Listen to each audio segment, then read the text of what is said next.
Graça, paz, misericórdia não sejam multiplicadas da parte de Deus Pai e da parte do seu bendito e amado Filho, nosso querido Senhor Jesus. Amém?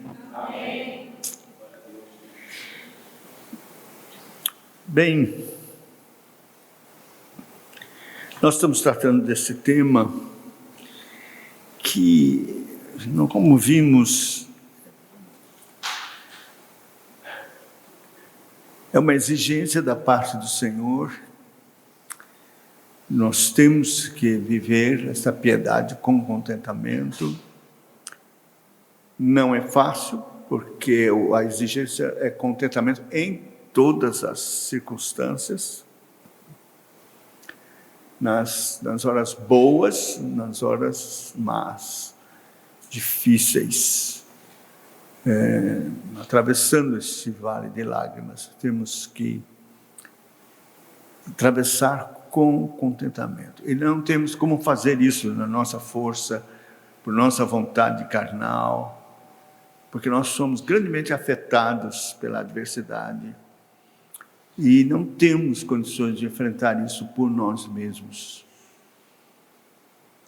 Só o poder de Deus, só o poder do Espírito Santo, só por Jesus Cristo, que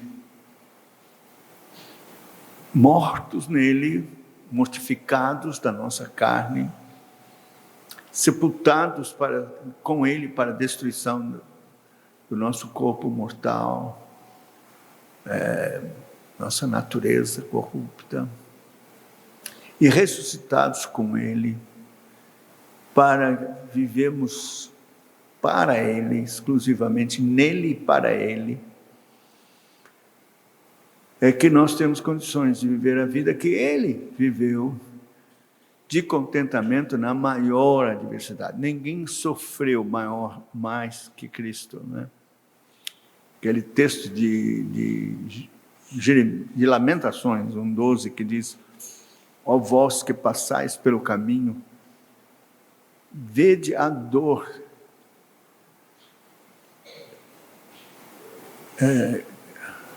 Ó vós que passais pelo caminho, vede-se a dor. Me dê esse texto aí, que a cabeça está... Veja se você acha. Lamentações 1:12.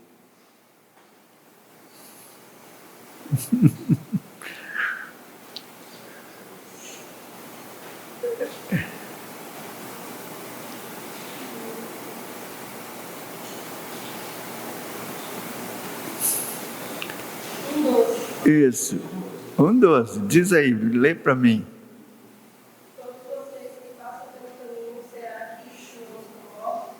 Olhem e vejam se não há dor em Colombia. Se há dor em Colombia, essa dor que se mantém. Isso mesmo. Vamos ver uma tradução, porque essa é mais do pastor ali. Ó vós que passais. Vós que passais pelo caminho, não vos comoveis? Olhai e vede se há sofrimento maior do que o que estou passando, com o que o Senhor me afligiu, no dia do furor da sua ira. Isso se refere a Cristo. Eu sei que Jeremias está lamentando o que aconteceu com Jerusalém, mas ninguém sofreu dor maior que Jesus, que Deus colocou sobre ele. E ele suportou tudo isso com contentamento. E então é nele que vamos enfrentar isso. O problema é que nós estamos nessa luta, precisamos, pela fé, buscar esse contentamento em Cristo, no meio da maior aflição que nós possamos ter. E muitas vezes não experimentamos esse contentamento, que já é, vamos dizer assim, uma coisa triste, porque não damos o testemunho que devíamos dar no meio do fogo. porque o testemunho, o nosso testemunho é muito mais poderoso quando ficamos firmes no meio do fogo, com contentamento. Mas quando a gente não consegue viver com contentamento no meio do fogo, fazemos o que é pior: murmuramos. E então, isso é terrivelmente condenado nas Escrituras. Mas vamos orar, pedir que Deus nos ajude na compreensão disto, porque é só o Espírito Santo que pode nos convencer do pecado, da justiça, do juízo. Isso é obra dele.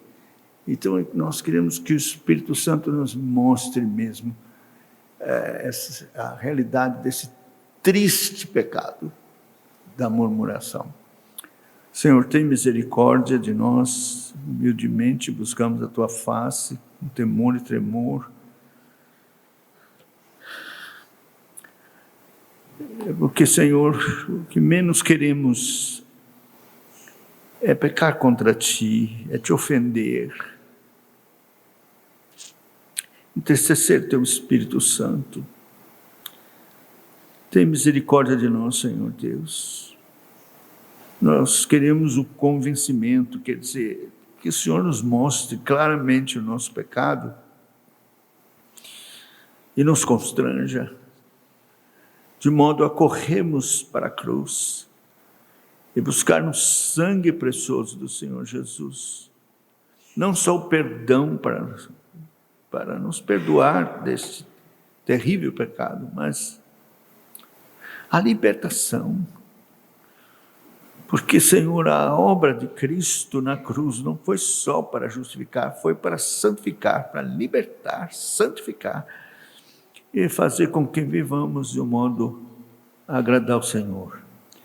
Então, tem misericórdia, faze isto pelo Teu poder, usa-me agora, os textos que vamos ler, para a Tua honra, a Tua glória, Senhor, pedimos em nome de Jesus. Amém. O nosso irmão Burroughs, ele, nessa segunda parte do livro, vai tratar do pecado. Ele usa palavras duras. Ele diz: há uma grande maldição de Deus sobre a murmuração e o descontentamento. Existe uma grande maldição de Deus sobre murmuração e descontentamento. Muitas pessoas da igreja moderna nem admitem isso, mas Deus faz ameaças. Deus que é santo, santo, santo, que se ira todos os dias, que não terá por inocente o culpado, o Deus que tem horror ao mal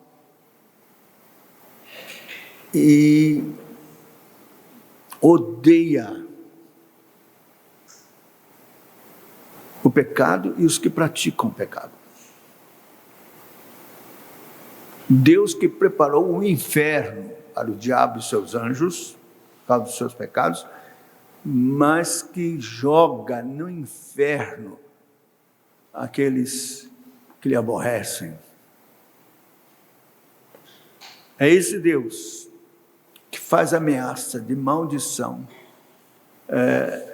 sobre esse terrível pecado da murmuração. Eu vou abrir, e peço que os irmãos abram também, a palavra de Deus em Números. Números, no capítulo 14.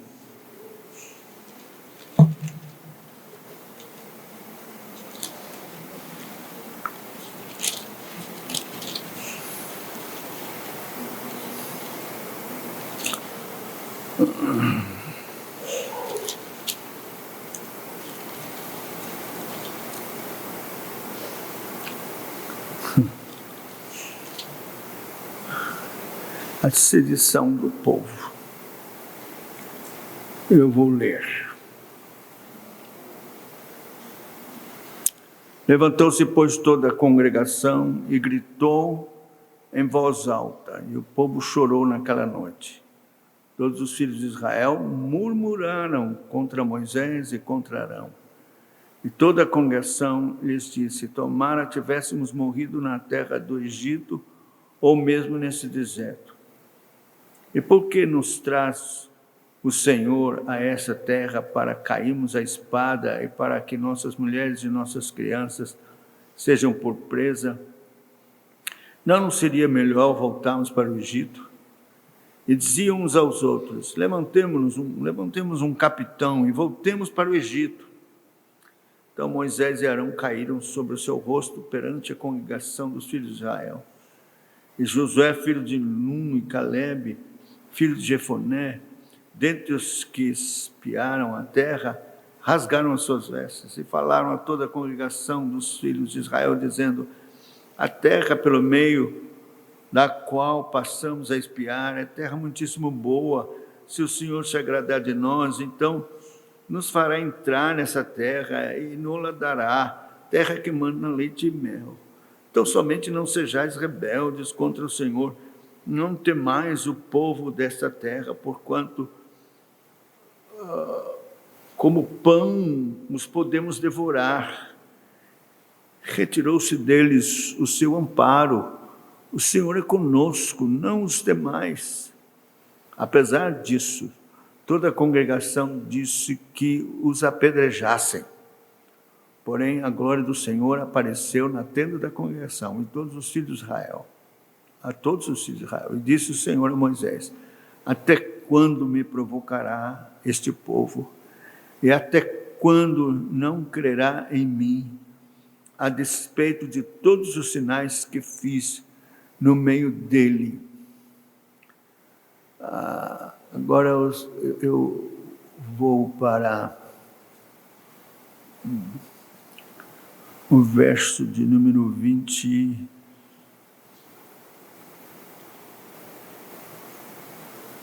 Espera um pouquinho.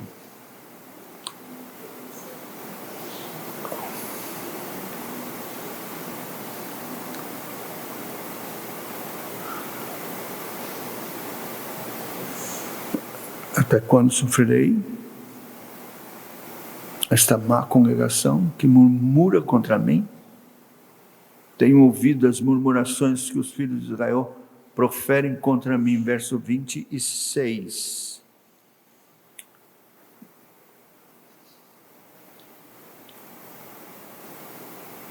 Verso 27. Até quando sofrerei esta má congregação que murmura contra mim? Tenho ouvido as murmurações que os filhos de Israel proferem contra mim. Dize-lhes: por minha vida, diz o Senhor, que como falastes aos meus ouvidos, assim farei a vós outros. Nesse deserto cairá vosso cadáver, como também todos os que de vós foram contados segundo o censo, de 20 anos para cima, os que dentre vós contra mim murmurastes. Não entrareis na terra a respeito da qual jurei que vos faria habitar nela, salvo Calebe, filho de Jefoné, e Josué, filho de Num. Mas os vossos filhos, de que dizeis, por presa serão, esses faria entrar nela, e eles conhecerão a terra que vós desprezastes. Porém, quanto a vós outros, vosso cadáver cairá nesse deserto. Vossos filhos serão pastores nesse deserto 40 anos. E levarão sobre si as vossas infidelidades, até que o vosso cadáver se consuma nesse deserto. Segundo o número dos dias em que espiastes a terra, 40 dias, cada dia representando um ano, levarei sobre vós as vossas iniquidades 40 anos e tereis experiência do meu desagrado. Eu, o Senhor, falei, assim farei a toda essa má congregação, que se levantou contra mim nesse deserto se consumirão e aí falecerão. Os homens que Moisés mandara espiar a terra, que voltando fizeram murmurar toda a congregação contra ele, infamando a terra, esses mesmos homens que infamaram a terra morrerão de praga perante o Senhor.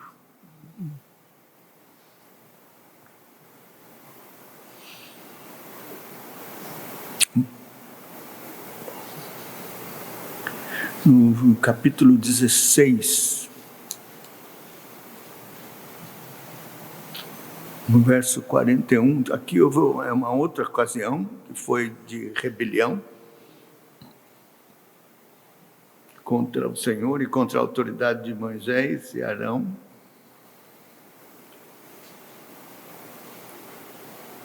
No verso de número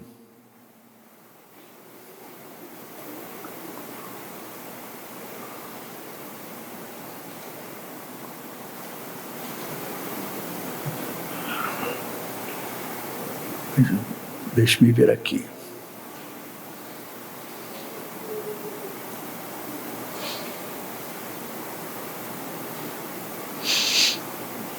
Quarenta e 46. 41 e 46.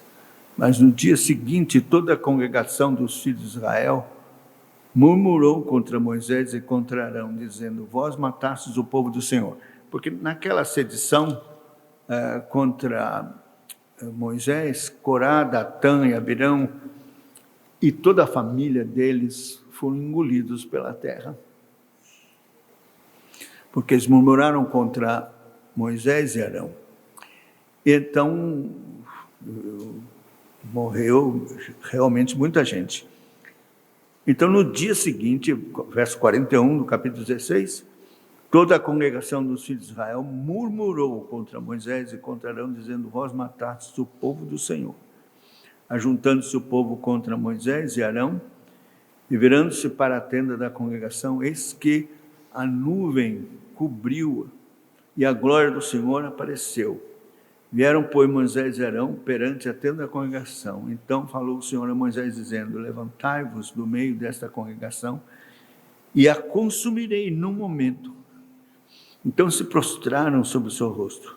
Disse Moisés a Arão: toma seu incensário, põe nele fogo do altar, deita incenso sobre ele e vai depressa à congregação e faz expiação por eles, porque grande é a indignação, saiu de diante do Senhor e já começou a praga. Tomou Arão, como Moisés lhe falara, correu ao meio da congregação, e eis que já a praga havia começado entre o povo. Deitou incenso nele e fez expiação pelo povo. Pôs-se em pé entre os mortos e os vivos, e cessou a praga. Ora, os que morreram naquela praga foram 14.700. Foram os que morreram por causa fora os que morreram por causa de Corá. Voltou Arão a Moisés à porta da congregação e cessou a praga.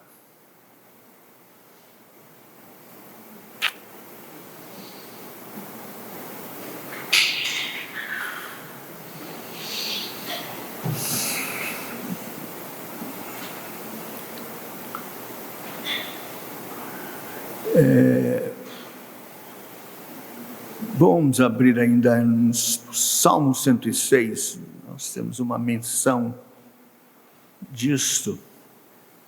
Salmo 106, 24 e 26. Também desprezaram a terra aprazível e não deram crédito à sua palavra. Antes murmuraram em suas tendas e não acudiram à voz do Senhor. Então lhes jurou de mão erguida que os havia de arrasar no deserto. e também derribaria entre as nações a sua descendência e os dispersaria por outras terras.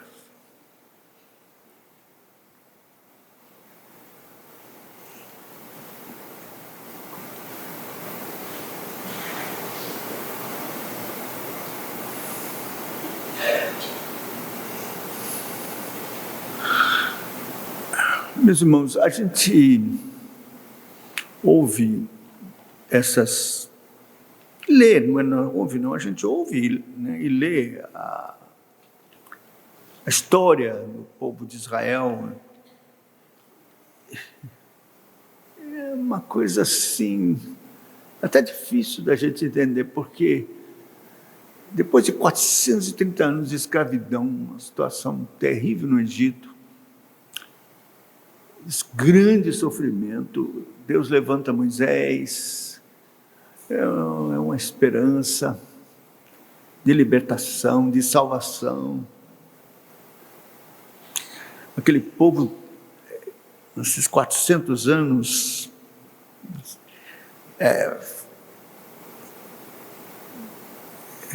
absorveu um ranço terrível de idolatria do Egito e de tantas coisas erradas.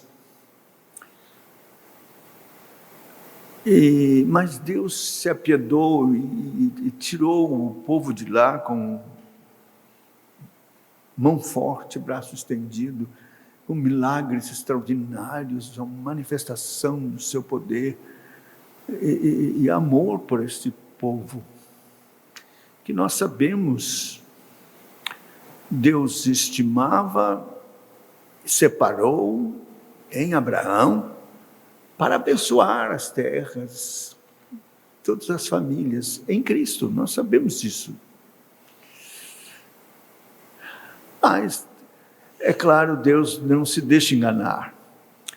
Apesar de uma grande multidão, como diz o texto lá de Paulo com Maria do Mar, só o remanescente é que é salvo. Então, no meio daquela multidão, tinha um remanescente fiel que o Senhor guardou, separou. Mas o restante se entregou aos seus próprios pecados. E o que mais aborreceu a Deus de todos eles, olha que Deus aborrece a idolatria, terrivelmente, mas não é maior do que a murmuração. A murmuração, de fato, resultou num juízo terrível de Deus contra o povo.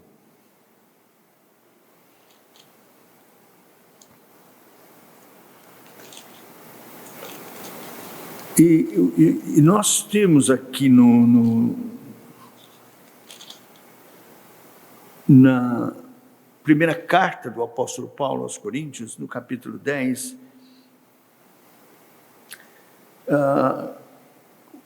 uma interpretação a respeito desta situação tão terrível. Ele vai falando, capítulo 10, irmãos, não quero que sejais ignorantes, nossos pais estiveram todos sob a nuvem, todos passaram pelo mar, tendo sido batizados assim na nuvem como no mar, com respeito a Moisés, todos comeram de um só manjar espiritual, beberam da mesma fonte espiritual, que bebiam de uma pedra espiritual, que os seguia, e a pedra era Cristo. Entretanto, Deus não se agradou da maioria deles, razão porque ficaram prostrados no deserto. Ora, estas coisas se tornaram exemplos para nós, a fim de que não cobicemos as coisas más como eles cobiçaram. Não vos façais, pois, idólatras como alguns deles, porquanto está escrito, o povo assentou-se para comer e beber, levantou-se para divertir-se. E não pratiquemos a imoralidade, como alguns deles o fizeram, e caíram num só dia 23 mil. Não ponhamos o Senhor à prova, alguns deles já fizeram alguns deles já fizeram, e pereceram pelas mordeduras de serpentes. Nem murmureis, como alguns deles murmuraram, e foram destruídos pelo exterminador. Estas coisas lhes sobrevieram como exemplos, e foram escritas para advertência nossa, de nós outros, sobre quem os fins dos séculos têm chegado. Aquele, pois, que pensa estar em pé, veja que não caia. Não vos sobreveio tentação que não fosse humana, mas Deus é fiel e não permitirá que sejais tentados além das vossas forças. Pelo contrário, juntamente com a tentação, vos proverá livramento, de sorte que possais suportar.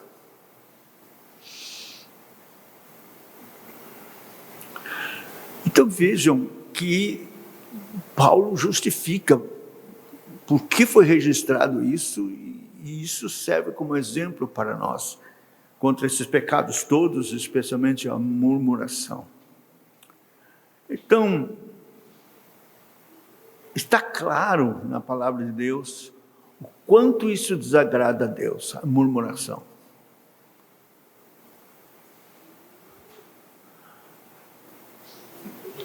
Além do que, a murmuração, ela está ligada ao primeiro mandamento. O primeiro mandamento: não terás outros deuses além de mim.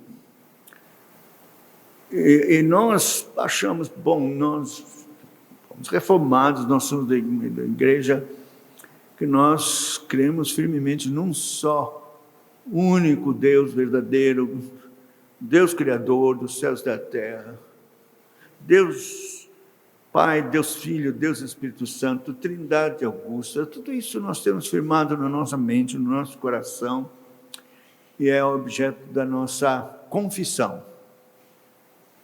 Mas,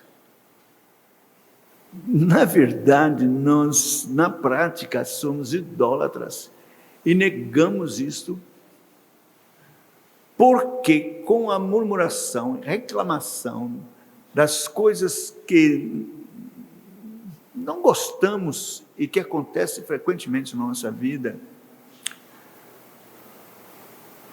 murmuramos, reclamamos, não aceitamos, e isso significa que nós estamos negando a providência de Deus, o governo de Deus sobre a nossa vida e sobre os acontecimentos na nossa vida. Nós estamos dizendo: se eu estivesse no lugar de Deus, não faria assim, não concordo com isso. E então, com isso, você está adorando um outro Deus, que é você mesmo, que é a sua vontade, que é o que você acha que seria melhor, que você é mais sábio que Deus, quando você não aceita aquilo que Deus tem ordenado para a sua vida. Isso é idolatria. Murmuração é rejeitar Deus e ainda idolatrar a si mesmo. E às vezes nas coisas triviais.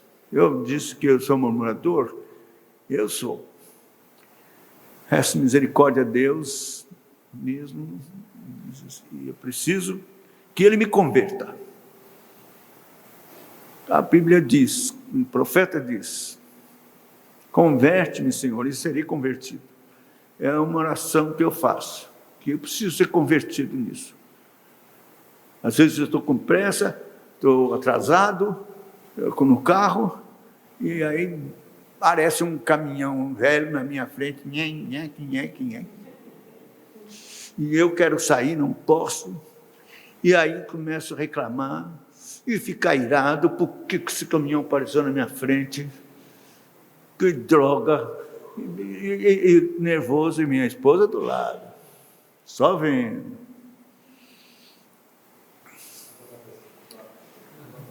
Eu estou murmurando, é como se eu dissesse: quem botou esse caminhão aí na minha frente? Eu não botaria, estou atrasado. Então Deus está errado. Eu não falo isso, mas é o que é. Deus está errado em botar esse caminhão aqui na minha frente para me atrasar e me irritar. E minha esposa, primeiro mandamento. E estou indo para pregar. Estou indo para pregar. Então você veja como, de fato, a gente acha isso trivial, acho que Deus dá risadinha também, como nós, entende, mas não é assim. Nós não temos isso na Bíblia. O que nós temos na Bíblia é Deus se irritando, irando-se e sendo grandemente ofendido porque não aceitamos o governo dele sobre a nossa vida nas mínimas coisas que acontecem e que nos aborrecem. E nós pecamos contra Deus. Um pecado terrível da murmuração. Nós não achamos que é tão sério. Deus tem que compreender, isso é bobagem, isso é da carne, nós somos humanos. Se ele estivesse dirigindo aqui, ele ia também se aborrecer. Isso é um absurdo. Porque Cristo esteve aqui e não agiu assim nas maiores adversidades. Não é caminhão andando na frente para atrapalhar. É muito pior. Todas as adversidades que ele enfrentou. E ele jamais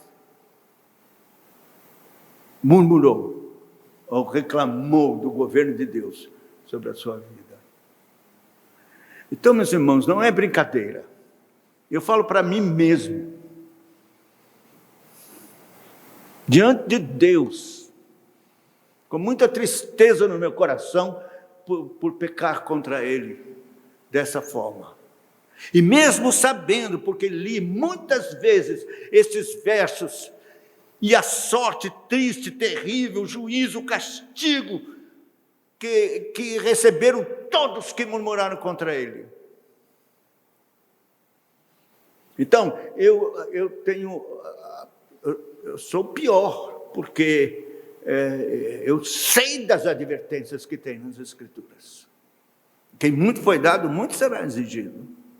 Quer dizer, se nós temos, já lemos, passamos, vemos essas advertências, tudo o que aconteceu, Paulo disse, isso está escrito para exemplo, para vocês não fazerem a mesma coisa. E nós fazemos. Então, meus irmãos, é triste. Eu diria que nós temos mais culpa do que aqueles que morreram no deserto. Que eles não leram, eles não tiveram conhecimento de juízo de Deus antes sobre murmuradores. Nós temos o conhecimento do juízo de Deus sobre os murmuradores. Então, a nossa culpa é maior. Que se não houver, pela graça de Deus, um verdadeiro arrependimento, uma visitação santa do Espírito Santo, nos jogando ao chão, convencidos dessa miséria, da malignidade deste pecado de murmuração, então nós vamos sofrer juízo maior. Veja Jesus, quando fala das cidades impenitentes, então ele diz que Cafarnaum, no juízo, vão se levantar os habitantes de Sodoma e Gomorra contra Cafarnaum. Por quê? Porque se em Sodoma fossem feitos os milagres, as advertências, as pregações de Cristo, se converteriam.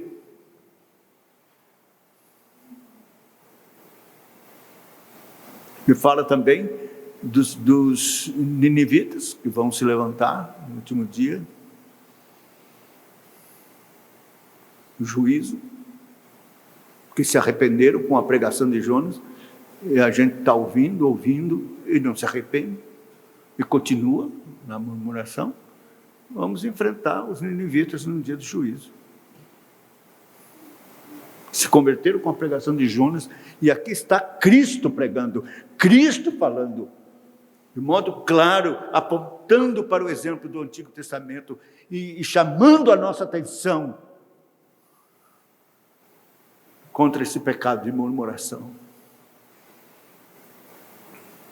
E vamos ter que encarar os ninivitas que se arrependeram com a pregação de Jonas, e Cristo muito maior. Eles não tinham Cristo, tinham Jonas que falou para que se arrependesse, e eles temeram a Deus, sem conhecer Cristo, mas temeram a Deus, e se arrependeram, e foram salvos. E nós que conhecemos Cristo, sabemos, e temos toda a palavra diante de nós, continuamos murmurando contra Deus? Não, meus irmãos, é muito sério. Burns diz, na murmuração, há muito do espírito de Satanás. Satanás é especialista em murmurar. E ele opera na vida das pessoas para que elas murmurem. Ele sabe que Deus se irrita, que Deus se ira, que Deus se aborrece, que o Espírito Santo se entristece. Então, Satanás é quem age em nós para murmurarmos.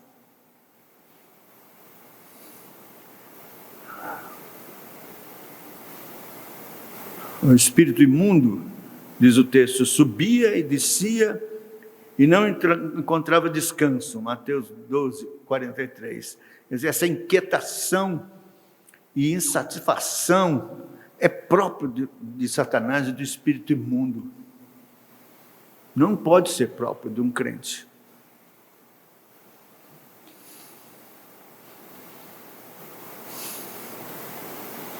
Se você tem um espírito murmurador, terá inquietação todos os dias da sua vida.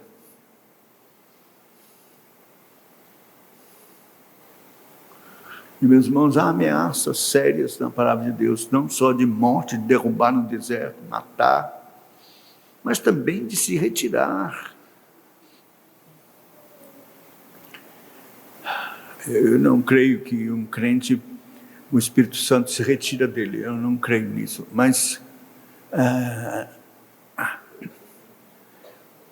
as influências da graça do Espírito Santo na vida de um crente pode cessar. Podem cessar estas influências. Os puritanos chamavam isso de noite da alma. Quando os crentes, é como se Deus os abandonasse. Como está escrito lá em Isaías, por um pouco tempo te deixei, mas não te abandonarei, mas deixou.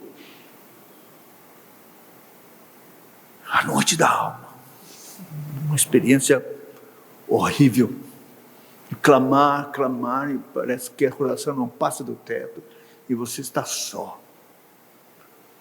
Mas é Deus, muitas vezes, para corrigir pecados como de murmuração no meio do seu povo. Ele ainda graciosamente não matou, mas se afasta. Tira suas influências.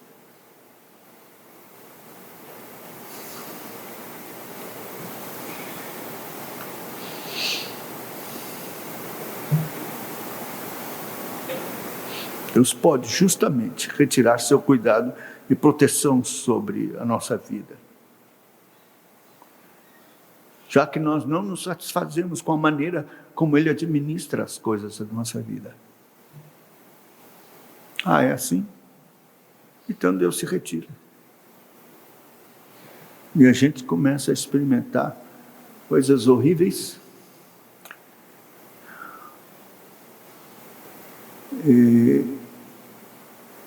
E até influências terríveis de Satanás.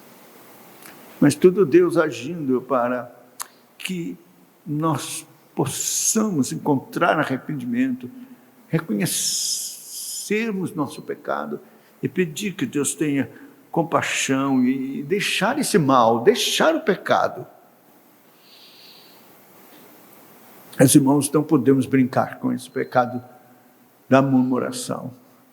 Eu quero fazer esta exortação em nome do Senhor Jesus Cristo, para vocês e para mim, para a igreja de hoje, tão mal acostumada, e que só aprendeu que é para ter benesses, coisas boas, e não aceita coisas ruins que acontecem. Eu sei de igrejas que dizem, não aceite enfermidade, não aceite isso, não aceite aquilo. Bota Deus na parede. Isso é ridículo.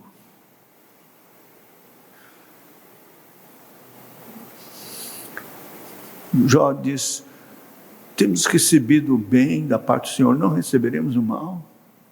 Quer dizer, estamos aqui e vamos enfrentar mesmo adversidades e problemas, enfermidades e todo tipo de males, e nós precisamos receber isto com ação de graças. Veja, a palavra de Deus nos ensina isso. Lá em Filipenses, capítulo de número 4,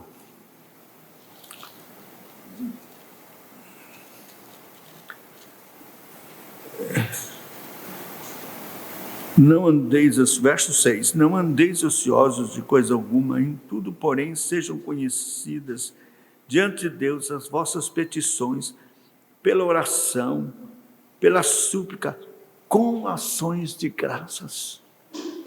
Quer dizer, vamos orar, vamos buscar a Deus nas aflições, nas adversidades, enfermidades.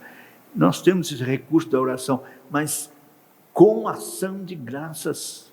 Por tudo dê graças. Esta é a vontade de Deus em Cristo Jesus para convosco. Não murmuração, mas receber com ação de graças, louvando ao Senhor. Ele não aflige de bom grado, tem sempre um propósito, muitas vezes até disciplina para o nosso bem. O Hebreus fala dessa disciplina, como nossos pais nos corrigiam, Deus também nos corrige. Se somos filhos, Ele nos corrige. Se não formos bastardos, Ele corrige o filho que ama. E muitas vezes as aflições são correções da parte do Senhor que devemos receber graciosamente. E louvar o Senhor, porque Ele nos ama e cuida de nós. Então, que Deus nos livre desse pecado. Eu rogo ao Senhor que o Espírito Santo esteja nos alertando e nos dando esse sentimento dentro de nós, o constrangimento mesmo da parte dEle. Examine o seu próprio coração, veja como está a sua vida diariamente. E quantas vezes você tem murmurado contra o Senhor por coisas triviais que acontecem na vida e que você se aborrece. Mas é Deus quem colocou, Deus é quem está fazendo isso. Ele ordena estas coisas pelos seus decretos santos, com um propósito. E você deve receber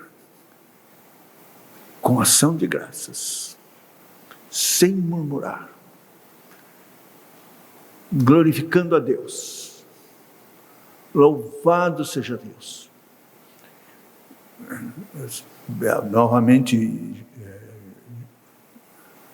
Jó, que recebeu aquelas notícias tão terríveis, e ele simplesmente diz, o Senhor deu, o Senhor tirou, bendito seja o nome do Senhor. Quando a sua mulher disse, amaldiçoa o seu Deus e morre. A gente reclama da mulher de Ló, mas ela perdeu 10 filhos num dia só. É para ficar mesmo deslocada. Elas como uma doida. Temos recebido o bem, não receberemos também o mal. Eu achei tão interessante quando eu vi um pregador falar que Jó teve outros 10 filhos. Com quem? A Bíblia não diz que a mulher dele morreu, nem que ele se casou com outra. Com a mesma mulher. Ele pastoreou sua mulher. Ela recebeu consolação de Deus. E a graça de gerar mais 10. Para a sua consolação e grande conforto e alegria. E interessante que o texto diz outros 10, quer dizer, os primeiros 10 estavam vivos na presença de Deus. Mas veja, então, tudo isso está escrito para nossa advertência e para que possamos aborrecer esse pecado e afastá-lo de nós.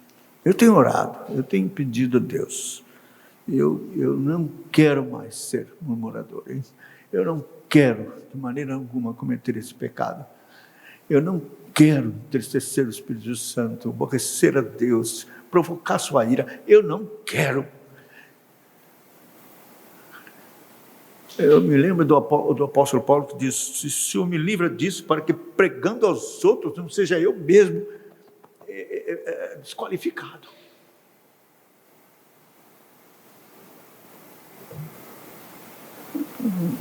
É bom ter segurança da salvação, mas, meus irmãos, é bom também a gente botar barba de molho. Então a gente pensa que está seguro, salvo, pecando, murmurando contra Deus, levando uma vida cristã, desagradando, entristecendo o Espírito Santo, provocando a Deus com esse pecado. Eu penso em que muitos daqueles israelitas, hebreus, no meio do deserto, que acharam o máximo de terem sido salvos, com milagres tão extraordinários, cuidado tão específico de Deus para com eles, abriu o mar para eles passarem pé enxuto.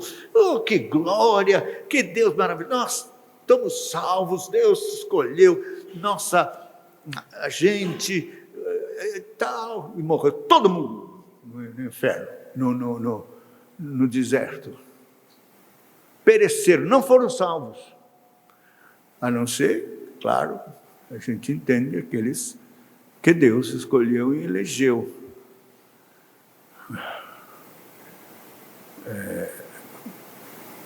Mas a grande maioria morreu pensando pertencer à santa congregação de Deus, com todos os milagres que viram, não serviu de nada, murmuraram e receberam um justo juízo de Deus. Então nós também estamos nessa mesma situação, caminhando aqui nesse vale de lágrimas, nesse deserto para Canaã, crendo que somos salvos, pela graça de Deus, por meio de Cristo, que Ele fez na cruz. Mas se isso não se traduzir em vida verdadeiramente transformada, para andarmos com contentamento, submissos à autoridade soberana de Deus, em tudo que Ele faz, aceitando esta soberania, esta ação de Deus na nossa vida, em toda e qualquer circunstância.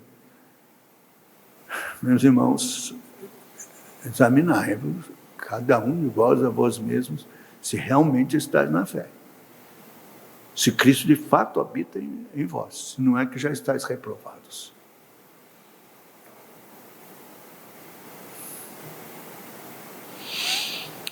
Algumas dicas que ele dá, vamos partindo para o encerramento, de como alcançar esse contentamento.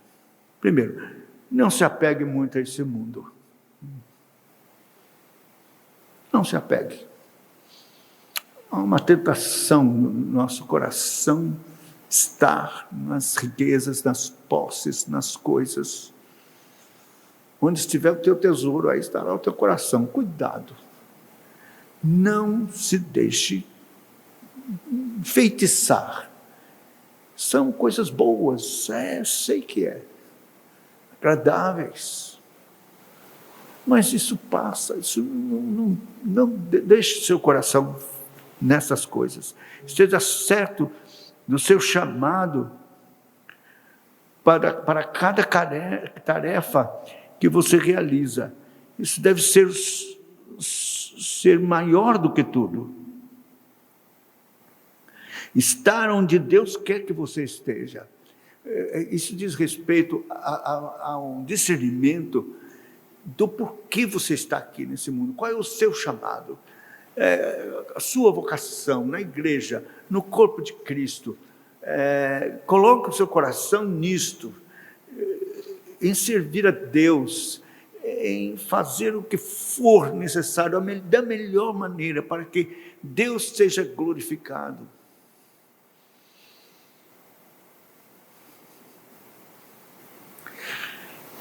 Quarto, exerça muita fé.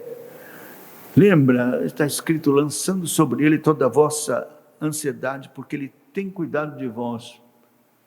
1 Pedro 5,7. Ande por fé. Ande assim, sempre esperando de Deus na sua vida. A Bíblia diz, andai no Espírito, não satisfareis a concupiscência da carne. Quer dizer, andar no Espírito é andar o tempo todo consciente de quem você é diante de Deus e o que é que você tem que fazer nesse mundo até o último suspiro da sua vida, glorificando a Cristo, vivendo para Ele, para a glória dEle. Então esforce-se para ter uma mente espiritual. Lembrando disso, Colossenses 3:1, portanto, se fostes ressuscitados juntamente com Cristo, buscai as coisas lá do alto, onde Cristo vive, assentado à direita de Deus. Veja, buscai as coisas lá do alto. Ajuntai tesouros nos céus, onde a traça nem a ferrugem corrói, nem ladrões minam e roubam. Quer dizer, é ter esse discernimento. Eu sei que não é fácil para a nossa carne, o que interessa é o presente. Mas se você tem o Espírito Santo em você, o Espírito Santo lhe transporta para a eternidade. Ele lhe faz lembrar que você não é daqui. Você está de passagem, que o seu lugar, o seu lar é lá. Eu vou repetir o que o puritano disse. Imprime a eternidade, Senhor, nos meus olhos,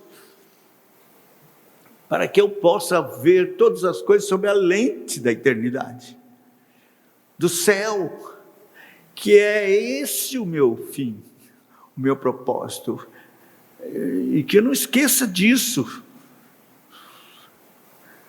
Isso vai ajudar a não murmurar, a você entender que vai passar. Tudo que está aí, que acontece, que aborrece, vai passar. Vai passar. Deus tem algo muito maior, melhor para nós. Não crie grandes expectativas materiais.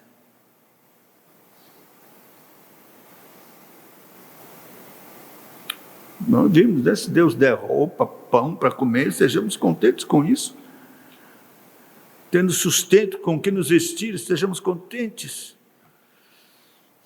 1 Timóteo 6,8, acabamos de ver isso.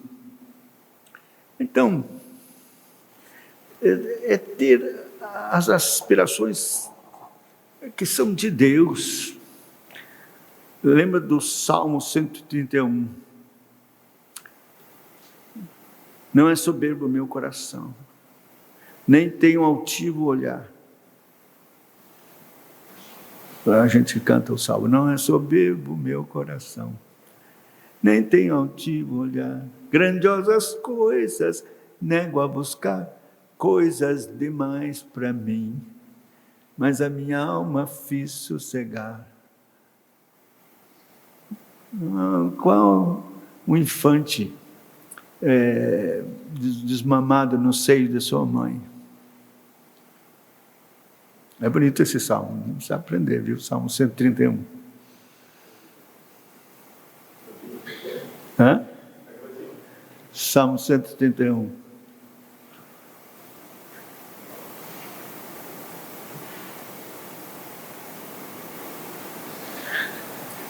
Eu faço outra vez advertências. Deus pode dar coisas para você.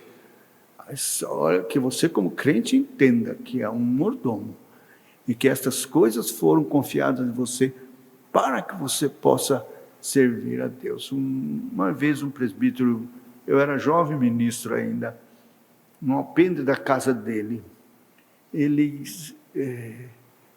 me disse: pastor, eu sou representante do laboratório Axé. Tinha esse laboratório, não sei se ainda tem, Axé. Mas eu estou com vontade de ter um laboratório meu. Parece uma pretensão muito grande, mas eu estou sempre com isso, a vontade de buscar construir um laboratório.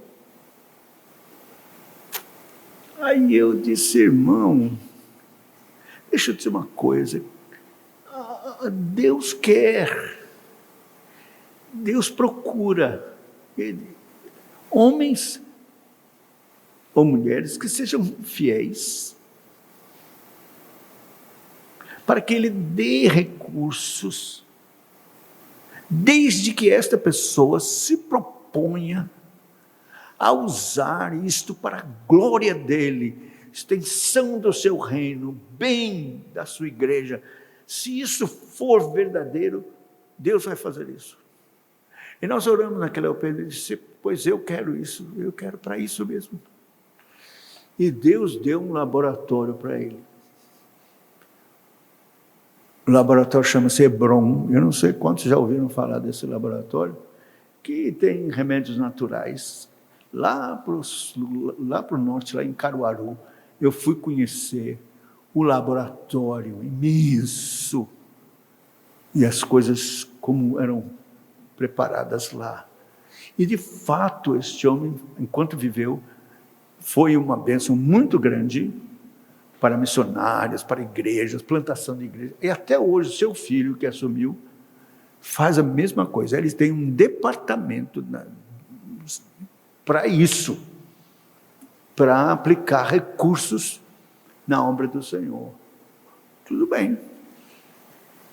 Você tem essa disposição, seu coração, Deus pode lhe usar. Mas não esquece de mandar um bilhetinho no púlpito: olha por mim que fiquei rico. Vai precisar de muita oração. Então trabalhe para ser mortificado. Mortificar a carne, nós já falamos isto, né?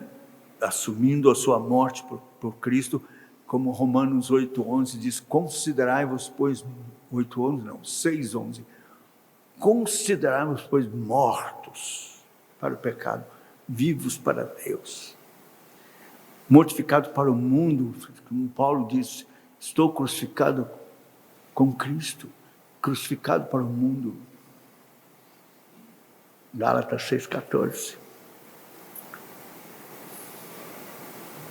Então, a mortificação é essencial para que você possa entender que morreu mesmo. E não tem outra aspiração senão viver para Cristo. Todos, um morreu por todos, logo todos morreram, para que os que vivem, não vivem para si mesmos, senão para aquele que por eles morreu e ressuscitou. É 2 Coríntios 5,14. 2 Coríntios 5,14 e 15.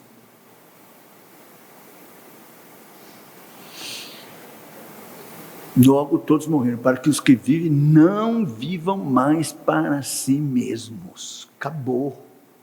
É para Deus. Que você respira e vive. Então tem que ser pastor, tem que ser pastora, tem que ser missionário. Não. Que Deus colocar, onde Deus colocar você, do trabalho que for, faça para a glória de Deus, para Cristo.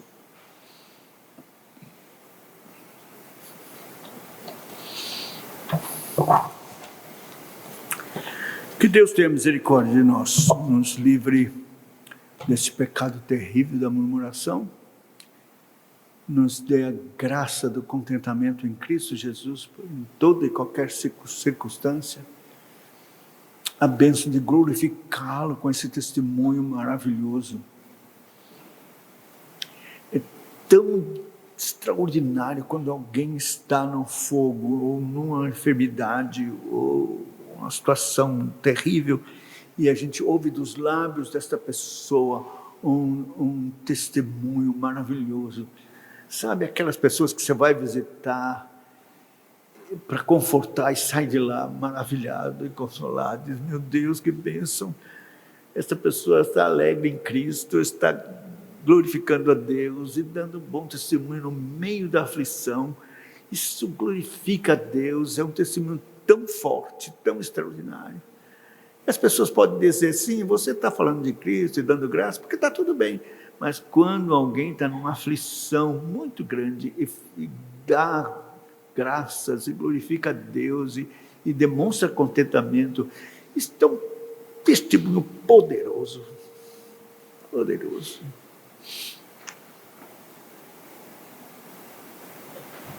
Que Deus tenha misericórdia de nós e nos ajude assim a darmos testemunho no meio da nossa aflição e demonstrar contentamento. Que Deus abençoe os irmãos.